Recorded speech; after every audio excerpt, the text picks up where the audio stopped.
اعوذ باللہ من الشیطان الرجیم بسم اللہ الرحمن الرحیم۔ سب ویڈیو دیکھنے اور سننے والوں کو السلام علیکم۔ ہمارے چینل کے پیارے ویورز، آج ہم تلاوت کریں گے سورہ یوسف کی آیت نمبر 29 اور 30، جو یہ ہے، یعنی کہ آیت نمبر 29 and 30 انشاءاللہ تلاوت کریں گے ترجمہ کے ساتھ اور تفسیر کے ساتھ۔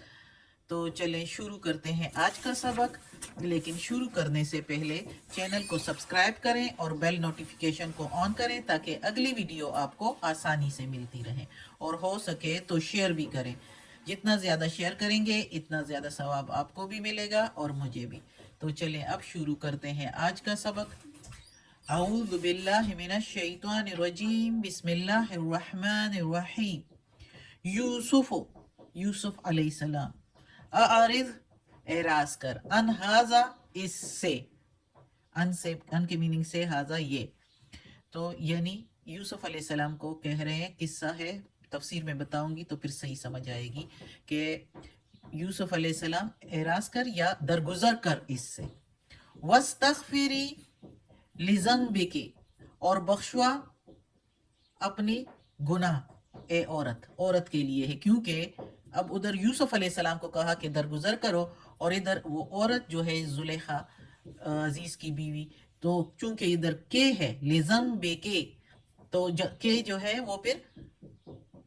مونس ہو جاتا ہے، تو اس لیے عورت کو کہا جا رہا ہے کہ بخشوا اپنے گناہ، یعنی معافی مانگ یوسف علیہ السلام سے اپنے گناہ کی۔ انکے، بے شک تو، کنتے ہو تم، من الخاطئین، خطا کار۔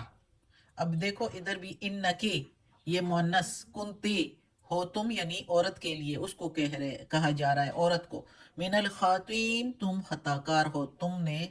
غلطی کی، غلطی تمہاری ہے یعنی۔ اب اس آیت میں ہم جو قصہ یوسف علیہ السلام کا پڑھ رہے ہیں، تو اس سے پہلے یوسف علیہ السلام کو اس کی مالکن نے، یعنی مالک کی بیوی نے جو ہے دروازے بند کر کے اور اس کو برائی پر آمادہ کرنے کی کوشش کی، اور اس کو کہا کہ اپنے دل کو نہ تھامو، لیکن وہ بھاگا اور پیچھے سے اس کو پکڑنے لگی، تو اس کی قمیض جو پھٹ گئی تھی، تو وہ دروازے کی طرف بھاگا اور دروازے پر دیکھا کہ جیسے ہی دروازہ کھولا تو عزیز کھڑا تھا، یعنی مالک اس کا کھڑا تھا، اور اس کے ساتھ عورت کے خاندان کا ایک آدمی بھی تھا،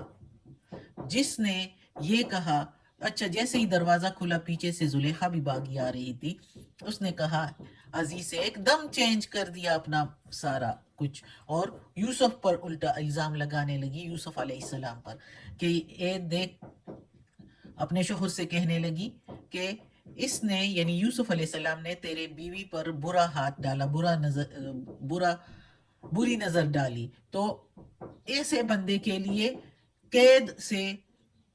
اور سزا، یعنی قید ہونا چاہیے، اس کو جیل میں ہونا چاہیے، یا جو ہے سخت سے سخت سزا اس کو دی جائے، دردناک عذاب دیا جائے اس کو، عذاب علیم ہم نے پڑھا تھا کہ یا تو اس کو قید کیا جائے یا دردناک عذاب دیا جائے۔ یہ الٹا وہ عورت کہنے لگی، زلیخا جس کا نام روایات میں آتا ہے۔ تو یوسف علیہ السلام نے آگے سے کہا کہ نہیں، اس نے مجھے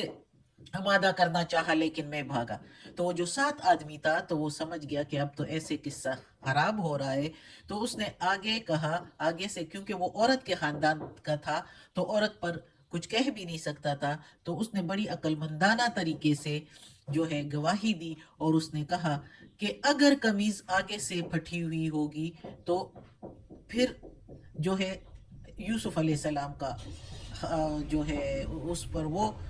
جھوٹا ہوگا، اور اگر قمیض پیچھے سے پھٹی ہوگی تو پھر عورت جھوٹی ہوگی، اور دیکھا تو قمیض پیچھے سے پھٹی ہوئی تھی، تو اس کا مطلب ہے کہ عورت جو تھی وہ